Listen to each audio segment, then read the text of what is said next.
신명기 28장 1절에서 19절에 있는 말씀입니다.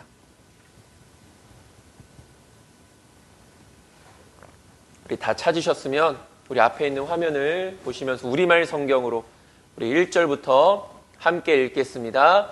만약 내가 네 하나님 여호와께 온전히 순종하고 삼가 내가 오늘 내게 주는 그분의 모든 명령들을 따르면 네 하나님 여호와께서 너를 세상의 모든 민족들보다 높이 세우실 것이다. 만약 내가 네 하나님 여호와께 순종하면 이 모든 복이 너와 함께하고 너를 찾아올 것이다. 너는 성 안에서 복을 받고 들판에서도 복을 받을 것이다. 내 몸에서 나는 것이 복을 받을 것이며 내 땅에서 나는 것과 내 가축의 새끼 곧 소들의 새끼인 송아지들과 양들의 새끼인 어린 양들이 복을 받을 것이다. 내 바구니와 내 반죽 그릇이 복을 받을 것이다. 내가 들어와도 복을 받고 나가도 복을 받을 것이다. 여호와께서 내게 대항해 들고 일어나는 원수들이 내 앞에서 얻어맞게 하실 것이다. 그들이 한 길로 왔다가 내 앞에서 7길로 도망할 것이다.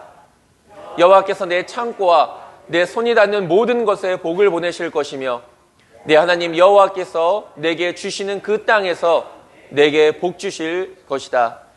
내가 내 하나님 여호와의 명령들을 지키고 그분의 길로 걸으면 여호와께서 내게 맹세하신 대로 너를 그분의 거룩한 백성으로 세우실 것이다. 그러면 세상의 모든 민족들이 내가 여호와의 이름으로 불리는 것을 보고 너를 두려워할 것이다. 여호와께서 내 조상들에게 내게 주겠다고 맹세하신 그 땅에서 내 몸에서 나는 것, 내 가축의 새끼들, 내 땅에서 거둬들인 것을 풍요롭고도 풍성하게 하실 것이다. 여호와께서 하늘에 있는 그분의 은혜의 창고를 열어 내 땅에 때마다 비를 보내시고 내 손으로 하는 모든 일에 복 주실 것이다. 내가 여러 민족들에게 꾸어주고 누구에게도 꾸는 일이 없을 것이다. 여호와께서 너를 머리가 되게 하시고 꼬리가 되지 않게 하실 것이다. 만약 오늘 내가 주는 네 하나님 여호와의 명령들에 내가 귀 기울이고 삼가 지키면 너는 항상 위에만 있고 결코 아래에 있지 않을 것이다. 내가 오늘 내게 주는 그 명령들 가운데 어느 것이라도 오른쪽이나 왼쪽으로 치우치지 말고 다른 신들을 따르고 섬기는 일이 없도록 하여라. 그러나 만약 내가 내 하나님 여호와께 순종하지 않고 내가 오늘 내게 주는 그분의 모든 명령과 규례를 삼가 따르지 않으면 이 모든 저주들이 내게 닥쳐 너를 덮칠 것이다. 너는 성 안에 있어도 저주를 받고 들판에 있어도 저주를 받을 것이다. 내 바구니와 내 반죽 그릇이 저주를 받을 것이다. 내 몸에서 나는 것이 저주를 받고 내 땅의 수확물과 내 소들 가운데 송아지와 내 양들 가운데 어린 양들이 저주를 받을 것이다. 너는 들어가도 저주를 받고 나가도 저주를 받을 것이다. 아멘. 아멘. 오늘은 복을 받을 것이며 저주를 받을 것이며 라는 이 제목을 가지고 우리가 시간 함께 귀한 은혜를 나누고자 합니다. 지난 한 주간도 하나님의 말씀과 기도로 승리하셨습니까? 우리는 지난주에 그 모든 것을 마땅히 파멸하며 라는 제목으로 함께 은혜를 나눴습니다. 모세는 본격적으로 백성들이 지켜야 할 율법의 내용에 대해서 12장부터 쭉 설명을 하게 되죠. 27장까지 신명기 27장까지 그 내용들이 이어지는데 가장 먼저 지켜야 될 율법은 하나님께 온전한 제사를 드려야 된다라고 이렇게 이야기를 합니다.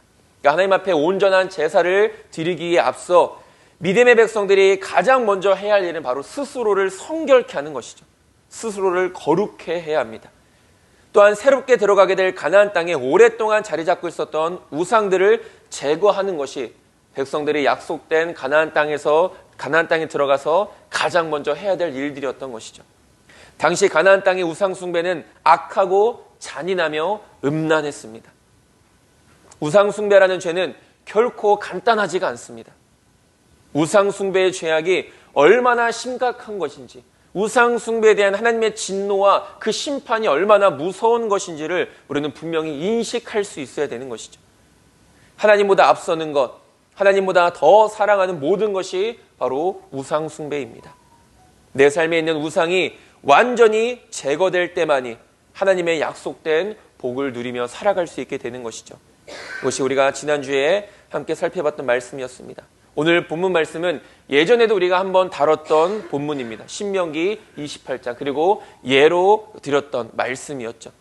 그러니까 개인이든 민족 전체든 복과 저주라는 것은 오직 하나님께 대한 자세에 의해서만 최종적으로 결정되어진다는 말씀입니다. 쉽게 말하면 복과 저주는 하나님께서 주시는 것입니다. 그러나 그 복을 받고 또는 저주를 받는 것이 하나님 앞에서의 우리의 어떤 자세나 모습에 의해서 결정되어진다라는 것이죠. 우리가 잘 알고 있는 것처럼 신명기를 여러 번 살펴봐서 잘 알고 있는 것처럼 복은 순종할 때 우리에게 임하는 것입니다. 하나님 앞에서의 우리의 순종의 모습이 하나님께 복을 받는 방법이 되는 것이죠. 그러나 반대로 하나님 앞에서의 우리의 불순종은 그것이 바로 하나님 앞에서 저주로 우리에게 내려오게 된다는 것이죠. 그렇다면 복을 받을 것이며 저주를 받을 것이며 우리가 오늘 본문을 통해서 어떤 은혜를 나누게 될지 함께 살펴보도록 하겠습니다. 첫 번째로 하나님은 우리에게 복을 약속해 주셨습니다. 3절부터 보면 이렇게 말합니다. 너는 성 안에서 복을 받고 들판에서도 복을 받을 것이다 라고 이렇게 이야기하고 있죠.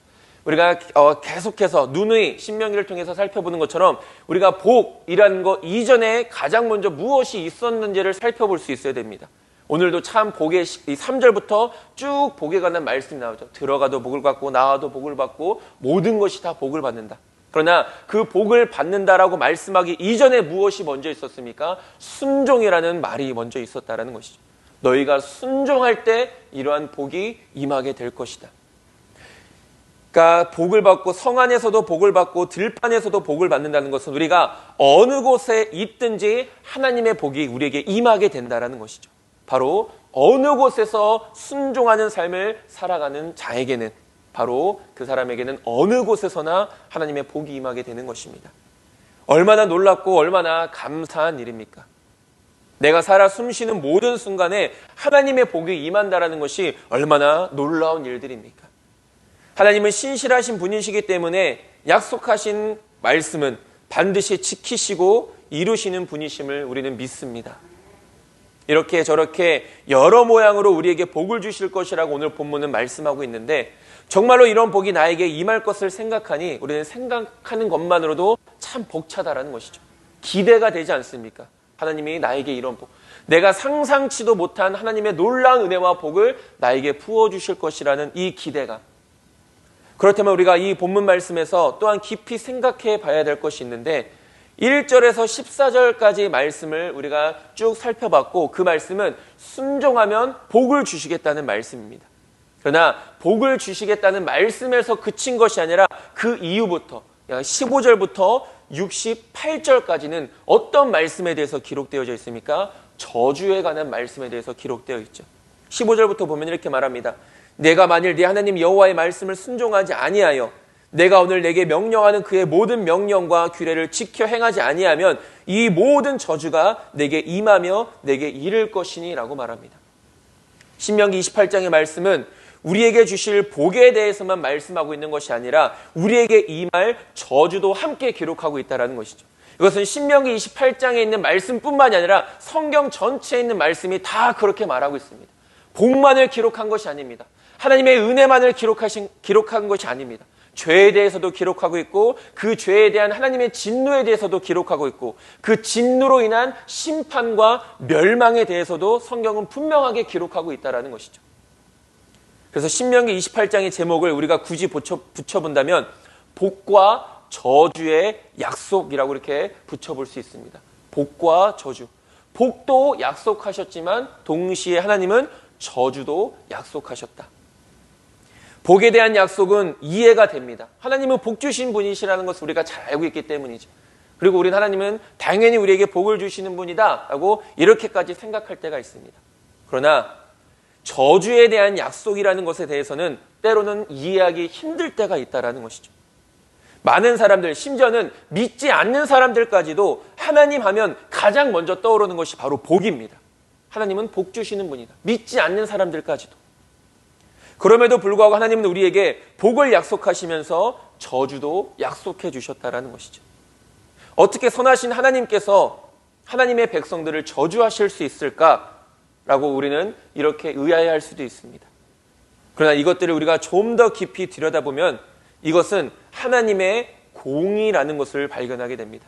하나님의 공의라는 것은 쉽게 말하면 이겁니다. 하나님은 죄를 결코 기뻐하지 않으신다. 그리고 예전에도 우리가 말씀을 통해 살펴봤지만 결국 하나님의 저주라는 것 또한 우리에게 주어지는 하나님의 은혜라는 사실이죠. 왜 그렇습니까? 이 저주는 쉽게 말하면 경고의 말씀입니다. 너희가 내 말에 순종하지 않을 때 내가 이런 저주를 내릴 것이니 너희들은 주의하여서 내 말에 기쁨으로 순종하여라. 경고의 말씀인 것이죠. 그리고 징계의 말씀인 것입니다. 결국 징계라는 것은 무엇입니까? 징계라는 것은 단순히 하나님께서 우리를 멸망시키시기 위한 하나님의 뜻이 아니라 그 징계를 통한 내 자신의 죄를 깨닫게 하고 돌아보게 해서 회개함으로 다시금 하나님 앞에 돌아서게 하는 목적이 징계의 목적이라는 것이죠. 그렇기 때문에 우리가 더 깊이 살펴보면 복도 은혜입니다. 그러나 동시에 저주 또한 은혜라는 사실인 것이죠. 우리는 이것을 믿고 이것을 인정하고 이것을 고백하며 살아갈 수 있어야 됩니다. 그렇기 때문에 혹여나 내 삶 가운데 어떤 환난이나 어려움들이 찾아왔을 때 내 자신을 먼저 돌아봐야 하는 이유가 바로 여기에 있는 것이죠. 혹여나 이 어려움의 문제가 나의 죄로 인해서 발생한 것은 아닌가. 그리고 이런 어려움, 이런 환난 가운데서 혹여나 내가 하나님 앞에 고백하고 자백해야 될 회개할 기도 제목들은 없는가. 이것이 바로 징계의 목적이고 또 하나님께서 우리에게 저주를 약속하신 이유인 것이죠. 하나님의 공의를 쉽게 설명하고 있는 말씀이 시편 1편 말씀 아니겠습니까? 무릇 의인들의 길은 여호와께서 인정하시나 악인들의 길은 망하리로다. 이것이 바로 하나님의 공의인 것이죠. 이것은 또한 언약의 특징입니다. 언약이 무엇입니까? 약속입니다. 쉽게 말하면. 세상에서는 사람과 사람 사이의 약속을 의미하지만 성경에서의 언약이라는 것은 하나님과 사람 그리고 하나님과 민족과의 약속을 의미합니다. 하나님과 이스라엘 백성들의 관계 속에서 맺은 약속을 의미하는데 여기서 중요한 것은 이스라엘 백성들이 이 약속을 받을 만한 자격을 갖춘 자들이기 때문에 하나님께서 그들과 언약을 맺으신 것이 아니다라는 것이죠. 그러니까 그들은 하나님과 언약을 맺을 만한 자격을 전혀 갖추지 못한 백성들이지만 하나님께서는 그들을 택하여 주셨다라는 것입니다. 그것도 나라 중에서도 가장 작고 보잘것없는 이스라엘이라는 민족을 택하셔서 하나님의 구원의 역사를 위한 도구로 사용해 주신 것이죠. 그들이 자격이 있어서가 아니라 어떠한 공로가 있어서가 아니었던 것입니다. 하나님의 놀라운 은혜로 인해 하나님은 이스라엘 백성들과 이런 언약을 맺으셨습니다. 우리의 구원의 문제도 마찬가지 아니겠습니까? 저나 여러분들이나 정말로 구원을 받을 만한 자격이 있어서 구원을 받은 것이겠습니까? 결코 아니라는 것이죠. 우리는 타락할 대로 타락해버린 죄인 중에 괴수들이라는 것입니다. 심지어 바울은 이렇게까지 고백합니다. 디모데전서 1장 15절에서 mit보다 모든 사람이 받을 만한 이 말이여 그리스도 예수께서 죄인을 구원하시려고 세상에 임하셨다 하였도다. 죄인 중에 내가 괴수니라.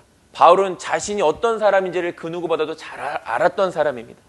예수님을 믿기 이전에 바울의 삶이 어떠한지를 본인이 가장 잘 알고 있었다는 것이죠. 그런데 하나님의 놀라우신 은혜로 예수님을 믿고 구원을 받아서 사도로서 사명자로서 사용되어질 수 있다는 게 얼마나 큰 은혜였는지를 바울은 스스로가 고백하고 있는 것입니다. 구원받을 만한 그 어떤 자격도 갖추지 못한 우리가 이 구원의 기쁨을 누릴 수 있는 것은 독생자를 내어주기까지 우리를 사랑하시고 구원하신 전적인 하나님의 은혜라는 사실인 것이죠. 저와 여러분들은 하나님께 무언가를 바라고 소망하기 이전에 먼저 나에게 베풀어 주신 하나님의 그 구원의 은혜를 잊지 않고 늘 감사하며 살아갈 수 있게 되기를 간절히 소망합니다. 여러 가지 복이 있습니다. 물질의 복도 있고 건강의 복도 있고 세상에서의 성공의 복도 있습니다. 많은 사람들이 그런 복을 하나님 앞에 구하고 많은 사람들이 그런 복을 위해서 열심을 합니다. 물론 그것 또한 하나님께서 은혜 안에서 우리에게 허락해 주시는 복일 수 있죠. 사람에 따라서 상황에 따라서. 그러나 여러 번 말씀드렸던 것처럼 진짜 복이라는 것은 무엇입니까? 하나님과 동행하는 것입니다. 하나님과 함께하는 것. 우리를 구원해 주신 그 은혜에 감격하며 살아가는 것, 그것이 바로 진짜 복이라는 것이죠. 그렇기 때문에 우리는 저와 여러분들이 정말 이 구원받았음을 확신하며 살아간다면 감히 우리는 하나님 앞에 내가 하나님께로부터 복을 받지 못했다라고 말할 수가 없다라는 것이죠. 왜? 우리는 이미 세상 그 어떤 것으로도 살 수 없고 비교할 수 없는 구원의 복을 받은 자들이기 때문인 것이죠. 이렇게 하나님은 이스라엘 백성들과 언약을 맺으셨습니다. 그리고 그들에게 복을 약속해 주셨죠. 뒤에서도 말씀을 통해 살펴보겠지만 하나님은 정말로 우리를 사랑하셔서 우리에게 복 주시기를 기뻐하시는 분이십니다. 근데 우리가 이것은 분명히 알아야 됩니다. 성경에는 분명하고 정확하게 우리가 어떻게 해야 하나님의 복을 누리며 살아갈 수 있는지에 대해서 정확하게 이야기하고 있다는 것이죠. 그러니까 우리가 하나님께서 주신 그 방법대로 살아가지 않으면서 입술로만 복을 구한다면 결코 그러한 사람에게는 하나님의 복이 임할 수 없게 된다는 것입니다. 저와 여러분들, 이런 하나님의 은혜, 하나님께서 약속하신 복을 풍성히 누리는 자들이 되어질 수 있게 되길 소망합니다. 그런 사람이 어떤 사람입니까? 말씀에 온전히 순종하는 자들인 것이죠. 두 번째로 하나님은 저주도 약속하셨습니다. 이렇게 하나님과 사람 혹은 하나님과 민족 간에 맺은 이 언약의 특징은 이렇습니다. 순종에는 복이 임하고 불순종에는 저주가 임한다라는 것. 근데 아까도 언급했듯이 11절부터 14절까지가 복에 관한 말씀이고 그 이후에 있는 15절부터 68절까지가 저주에 관한 말씀이죠. 복에 관한 말씀이 더 많아야 된다라고 우리가 흔히 그렇게 일반적으로 생각하지 않겠습니까? 그런데 저주에 관한 말씀이 더 긴 것을 보게 됩니다. 이것은 우리에게 무엇을 의미하는 것일까요? 그것은 바로 인간의 타락한 본성을 의미하는 것입니다. 만약 사람이 순종할 때 따라오는 복의 약속만을 듣고 순종할 수 있다면 아마 복의 약속만으로 굳이 하나님께서 내가 너희들에게 저주를 약속한다라고 말하지 않으셔도 복의 약속만 가지고도 충분할 겁니다. 사람들이 하나님의 말씀에 온전히 순종하는 삶을 살아가기만 하면. 그런데 어떻습니까? 사람들은 물론이고 나조차도 이것이 순종이 하나님의 복을 받는 방법이고 길이다라는 것을 알지만 여전히 우리는 세상 속에서 불순종의 삶을 살아가고 있다는 것이죠. 사람은 복의 약속만을 듣고 결코 순종하지 않습니다. 아이러니하지 않습니까? 분명히 성경 우리에게 너희들이 이렇게 하면 내가 너희들에게 복을 주겠다라고 분명히 약속해 주셨지만 그렇게 우리들이 살아가지 않고 있다는 것이죠.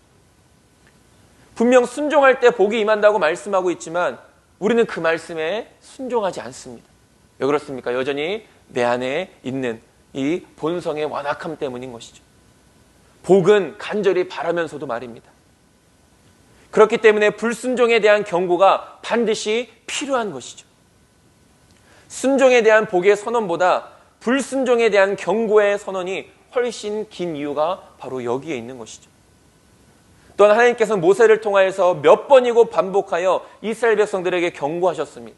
우리가 신명기부터 쭉 살펴봤지만 이 모세의 이런 말, 복과 저주가 임하게 될 것이라는 이 말은 신명기 28장에만 기록되어져 있는 말씀이 아닙니다.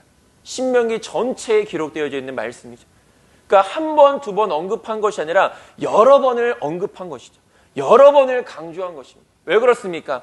우리가 신명기 처음 시작할 때 이 신명기가 어떤 성격을 띠고 있다라고 말씀을 나눴죠. 모세의 고별 설교, 유언집이다.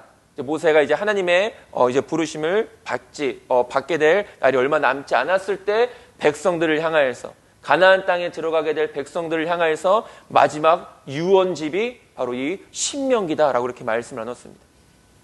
얼마나 백성들을 향한 간절한 마음이 있었겠습니까? 그토록 오랜 시간 동안 비로소 약속된 가나안 땅, 한 번 실패해서 40년 동안 광야 생활을 한 후에야 비로소 들어갈 수 있게 되는 그 가나안 땅을 들어가는 백성들을 향하여서 모세가 얼마나 간절히 그들을 위해서 이런 좋은 말들, 그들에게 복 주는 말들을 했겠습니까? 그런데 이미 하나님께서는 이런 말씀을 하시기 이전부터 이스라엘 백성들이 하나님을 배신할 거라는 것을 너무나도 잘 알고 계셨습니다. 신명기 31장 16절은 말합니다. 또 여호와께서 모세에게 이르시되 너는 내 조상과 함께 누우려니와 이 백성은 그 땅으로 들어가 음란히 그 땅의 이방 신들을 따르며 일어날 것이요 나를 버리고 내가 그들과 맺은 언약을 어길 것이라 라고 말합니다. 이런 일들이 이루어질 것이다 라고 하나님은 분명히 모세에게 미리 말씀을 하십니다. 그만큼 패역한 백성들이라는 것이죠. 그들이 어떻게 구원받았는데, 그들이 어떻게 살아왔는데, 그리고 어떻게 하나님과 언약을 맺고 그 약속을 아멘으로 화답하며 살아가는 사람들이었음에도 불구하고 가나안 땅에 들어가서 그들은 하나님 앞에 불순종하게 되죠. 우리들도 마찬가지입니다. 하나님 앞에서는 언제나 하나님의 말씀에 순종하겠다라고 우리는 너무나도 자신 있게 그리고 쉽게 고백합니다. 그러나 여전히 뒤만 돌아서면 우리는 또 불순종의 삶을 살아가고 있죠. 오늘 이 자리에서 저나 여러분들이나 정말 하나님의 은혜 가운데서 아멘으로 화답하고 마음으로 결단하지만 발걸음을 돌려서 다시금 세상 가운데 나아가면 언제 그랬냐는 듯이 우리는 또 불순종의 삶을 살아갑니다. 전혀 변화되지 못한 삶을 살아가고 있는 것이죠. 전혀 문제의식을 갖지 못하며 살아가고 있는 것입니다. 하나님의 저주의 말씀은 그때 당시에 백성들에게만 주시는 말씀이 아니라 오늘을 살아가는 우리들에게도 동일하게 해당되어지는 말씀입니다. 그러나 우리들 또한 이스라엘 백성들처럼 이 말씀을 듣고도, 아니 이 자리에서 뿐만이 아니라 저와 여러분들이 있는 그 자리에서 하나님의 말씀을 묵상하고 붙들며 살아가도 이 경고의 말씀을 듣고도 하나님을 두려워하지 않는 삶을 살아가고 있다는 것이죠. 우리는 반드시 기억할 수 있어야 합니다. 하나님께서는 우리에게 복을 약속하셨지만 저주도 약속하셨다라는 사실을 분명히 기억할 수 있어야 되는 것이죠. 세 번째로 이제 복을 받는 방법입니다. 이렇게 신명기 28장은 복과 저주에 관한 약속의 말씀인데 이 복에 대한 말씀을 근거로 믿음의 사람들은 오늘 말씀처럼 복을 비는 기도를 열심히 합니다. 열심히 복을 빌죠. 물질을 위해서도 여러 가지 문제들을 위해서도 여러 가지 마음속의 염원들을 하나님께 열심히 부르짖습니다. 지난번에도 말씀을 나누지 않았습니까? 단순히 기도를 많이 하고 열심히 하는 것이 믿음이 좋은 것은 아니다. 그것이 꼭 믿음이 좋은 것의 증거는 아니다. 라고 이렇게 말씀을 나눴었죠. 우리는 당연히 하나님이 복의 근원이시며 하나님이 생사화복을 주관하시고 우리에게 복 주시는 분이심을 우리는 분명히 믿습니다. 복을 받으려면 구해야 하는 것을 그러나 어쩌면 당연한 것처럼 여긴다라는 것이죠. 열심히 기도하고 정성을 다해서 기도하고 밤을 새서 기도해야 하나님의 복이 우리에게 임할 것이라고 생각을 한다는 것이죠. 예수님도 분명 우리에게 말씀하시지 않았습니까? 구하라 그러면 너희에게 주실 것이요 찾으라 그러면 찾아낼 것이요 문을 두드리라 그러면 너희에게 열릴 것이니. 그러니까 얻기 위해서는 기도하라는 말씀인 것이죠. 뒤에서도 살펴보겠지만 우리는 기도하지 말라는 것이 아닙니다. 그러나 우리가 무엇을 위해서 기도해야 되는지에 대해서는 분명히 알아야 된다는 것이죠. 그래서 우리는 어느 말씀이든지 자세히 살펴봐야 하고 깊이 묵상할 수 있어야 됩니다.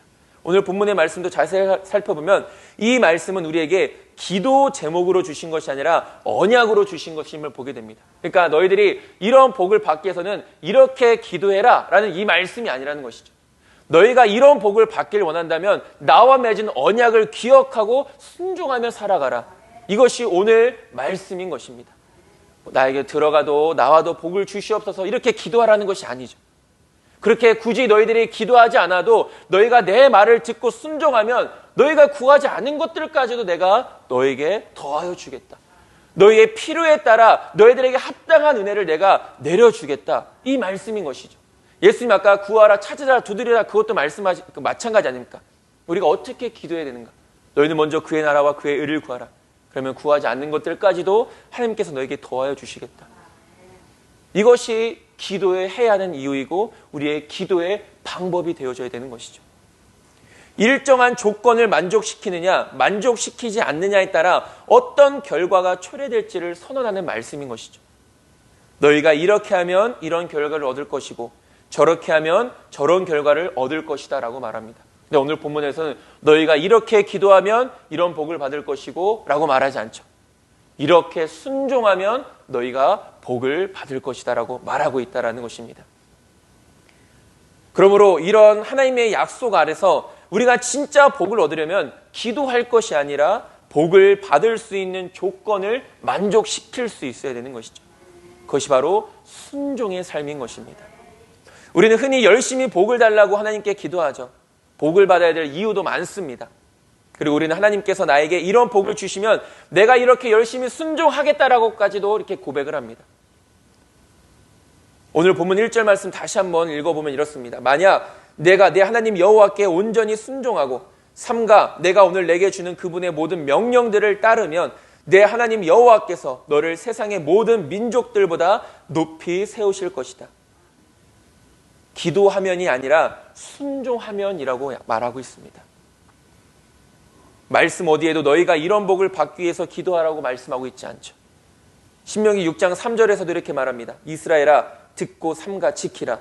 그러면 너희 조상들이 하나님 여호와께서 너희에게 약속하신 대로 너희가 잘되고 적과 꿀이 흐르는 그 땅에서 번창할 것이다 라고 말합니다. 듣고 삼가 지키라는 것입니다. 한 단어로 설명하면 순종하라는 것이죠. 기쁨으로 순종하라는 것입니다. 우리가 잘되고 약속된 땅에서 번창하게 되는 것이 순종을 통해 이루어진다고 말합니다. 그렇다면 이런 생각이 들 수 있죠. 기도하지 말라는 것인가? 우리는 무엇을 위해서 기도해야 되고 기도가 왜 필요한 것인가? 아까도 말씀드렸지만 우리는 하나님 앞에 기도할 수 있어야 됩니다. 기도는 하나님의 명령이기도 합니다. 부르짖어야 하고 간구해야 합니다. 우리는 정말로 하나님 앞에 힘써 기도할 수 있어야 됩니다. 그런데 그 복이라는 것도 하나님의 기준이 아니라 내 기준에 의한 복일 때가 있는 것이죠. 하나님이 주시는 복을 우리는 만족하지 못할 때가 있다는 것입니다. 왜 그렇습니까? 우리가 기대하고 생각하는 복의 기준이 있기 때문에. 내 기준에 의한 복이라는 것은 결국 무엇을 의미합니까? 욕심을 의미하는 것이죠. 주신 것에 만족하지 못하는 것. 그것도 복임에도 불구하고 그것이 복임을 인식하지 못하여서 받았음에도 불구하고 여전히 불평하는 삶을 살아가는 것. 기도하지 말라는 말씀이 절대로 아닙니다. 그러나 정말로 저와 여러분들이 하나님께서 약속하신 그 복을 풍성히 누리며 살아가기 위해서는 하나님의 말씀에 순종해야 된다는 것이죠. 그 누구보다 열심히 기도합니다. 그런데 하나님의 말씀에는 전혀 순종하지 않습니다. 이것은 왜 그렇습니까? 내 욕심에 의해서인 것이죠. 하나님의 말씀은 순종하기 싫고 열심히 기도하면 복은 받을 것 같고 기도는 하지만 순종하지 않는 삶을 살아가는 이유가 바로 여기에 있는 것이죠. 복에 대한 기대는 있지만 말씀에 대한 순종은 없는 것. 하나님의 말씀에 대한 굴복함이 없는 것. 말씀에 순종하지 않는 가운데 열심히 기도하고 구한다 한들 하나님의 약속된 복을 받을 수가 없는 것이죠. 왜 그렇습니까? 그것이 하나님의 약속이기 때문이죠. 하나님께서 복을 주시는 방법이기 때문입니다. 아말렉을 진멸하라 하신 하나님의 명령에 순종하지 않았던 사울왕은 하나님께로부터 결국은 버림을 받고 사무엘 선지자에게 이런 책망을 받지 않습니까? 사무엘이 이르되 여호와께서 번제와 다른 제사를 그의 목소리를 청종하는 것을 좋아하심같이 좋아하시겠나이까? 순종의 제사보다 낫고 듣는 것이 순양의 기름보다 나으니 라고 말하고 있습니다. 들으라는 것이죠. 아무리 잘나고 왕이 잘났어도 하나님의 말씀을 들으셔야 됩니다. 아무리 왕께서 이런 권한을 가지고 계셔도 하나님의 말씀을 듣는 것이 하나님께서 기뻐하시는 것입니다. 순종하지 않는 수많은 제사들 하나님께서 결코 기뻐받지 않으십니다. 이렇게 사울왕을 책망했죠. 사무엘 선지자가.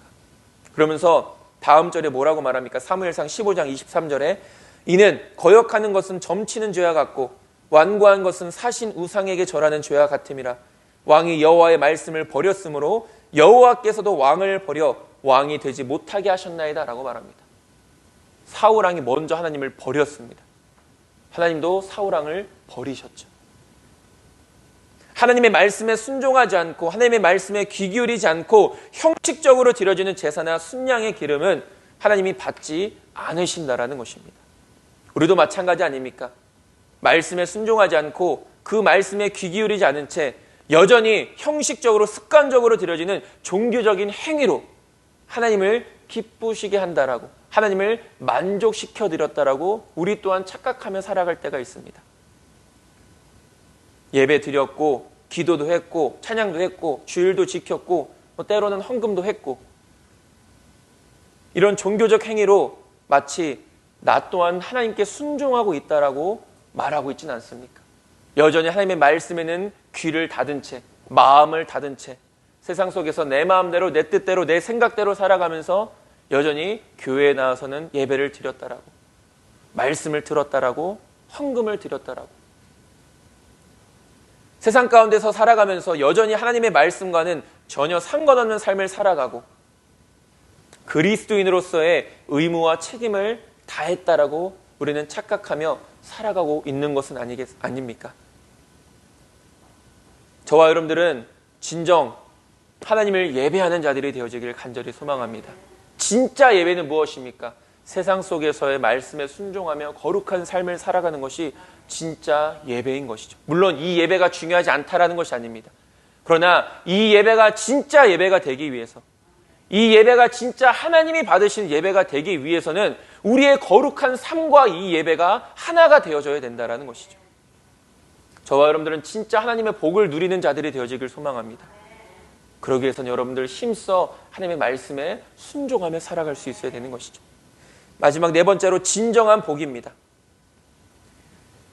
우리는 하나님 앞에 하나님께로부터 복을 받으려는 사람은 복을 달라고 기도할 것이 아니라 언약의 조건을 따라 순종할 수 있어야 되죠. 기도도 바로 그것을 위해서 기도해야 됩니다. 단순히 복 주세요라는 기도가 아니라 하나님의 말씀 앞에 순종할 수 있는 믿음과 능력과 지혜를 더하여 주시옵소서. 이것이 기도의 목적인 것이죠. 하나님, 나에게 말씀 앞에 온전히 순종할 수 있는, 제발 내 자아를 내려놓고 하나님의 말씀 앞에 온전히 순종할 수 있는 믿음을 주시옵소서. 지혜를 주시옵소서. 능력을 주시옵소서. 순종할 수 있게 하여 주시옵소서. 그런 기도를 들을 때 하나님께서 어찌 그런 사람에게 그 기도에 응답해 주시지 않을 수 있겠습니까? 그리고 그런 기도를 통하여서 응답받아 하나님의 능력을 힘입어서 말씀 앞에 순종하는 사람에게 어떻게 하나님의 복이 임하지 않겠습니까? 하나님이 약속하신 것인데. 그렇다면 왜 우리는 순종할 수 있는 능력을 달라고 기도해야 합니까? 바로 우리는 연약한 자들이기 때문이죠. 내 힘으로는 하나님의 말씀 앞에 온전히 순종할 수 없습니다. 앞서 이야기했듯이 우리의 본성은 여전히 악하기에 끊임없이 우리는 자꾸만 하나님의 말씀과 반대되는 길로 가려고 하죠. 그렇기 때문에 우리에게는 기도가 필요한 것입니다. 아무리 성경 여러 곳에서 복의 말씀을 기록하고 있어도 우리가 그 복을 받지 못하는 이유는 그만큼 우리가 연약하여서 하나님의 말씀에 온전히 순종하지 못하기 때문인 것이죠. 기도를 많이 하느냐 적게 하느냐의 문제가 아니라는 것입니다. 순종은 우리의 힘과 능력으로 하는 것이 아니라 아님을 하나님께 고백하고 하나님의 말씀 앞에 온전히 순종할 수 있는 능력을 달라고 기도할 때 하나님은 능히 말씀에 순종할 수 있는 능력을 더하여 주시는 것입니다. 그리고 그 기도의 능력에 힘입어 하나님의 말씀에 순종할 때 약속된 복을 누리게 되는 것이죠. 또한 하나님께서 우리에게 모든 것을 더하시지만 그것이 반드시 내가 원하는 방식대로 이루어지지 않는다는 것 또한 우리는 인정해야 됩니다. 아까 이야기했듯이 우리는 분명히 이것을 인정해야 합니다. 내 방법대로 내 뜻대로 되지 않았다고 하나님을 원망해서는 안 되는 것이죠. 왜 그렇습니까? 나보다 나를 더 잘 아시는 분이 하나님이십니다. 그리고 나의 필요를 나보다 더 잘 아시는 분이 하나님이신 것이죠.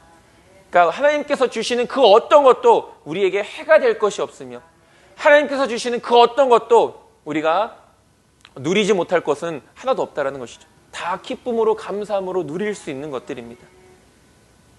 그럴 때 우리는 연약함으로 이런 하나님의 방법과 뜻과 인도하심에 순종할 수 있는 힘을 달라고 기도할 수 있어야 되는 것이죠. 이런 기도가 원래 기도의 목적인 것이죠. 우리는 이렇게 기도할 수 있어야 됩니다. 무조건 달라고 때를 쓰는 기도가 아니라 하나님의 뜻을 알고 그 뜻대로 순종하며 살아갈 수 있는 믿음과 은혜를 달라고 기도하는 것. 그런 기도가 저와 여러분들의 기도가 되어지기를 간절히 소망합니다.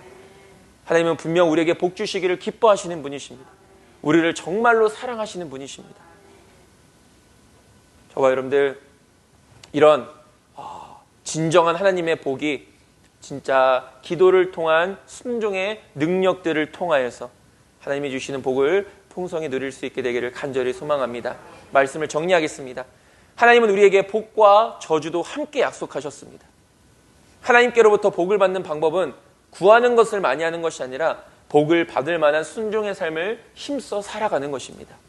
이스라엘 백성들처럼 반복되는 하나님의 말씀과 경고에도 불구하고 끝내 순종하지 못하여서 하나님께 심판을 받는 것이 아니라 언제나 한결같이 말씀의 기쁨으로 순종하여서 날마다 복을 누리며 살아가는 저와 여러분들 모두가 될 수 있게 되기를 주님의 이름으로 축원드립니다. 기도하겠습니다. 하나님께서는 우리에게 복과 함께 저주도 약속하셨습니다. 말씀에 순종하는 자에게는 복을, 불순종하는 자에게는 저주를 약속하셨습니다. 하나님, 우리의 힘으로 온전히 순종하며 살아갈 수 없사오니 주님 앞에 기도합니다. 우리에게 순종할 수 있는 능력과 믿음과 지혜를 더하여 주시옵소서. 기쁨으로 순종하며 살아가는 가운데 하나님께서 때에 따라 합당한 은혜를 내리시는 그 복을 날마다 풍성히 누리며 살아가는 우리 하늘빛 교회의 모든 성도님들 될 수 있도록 인도하여 주시옵소서. 예수님의 이름으로 기도드립니다. 아멘.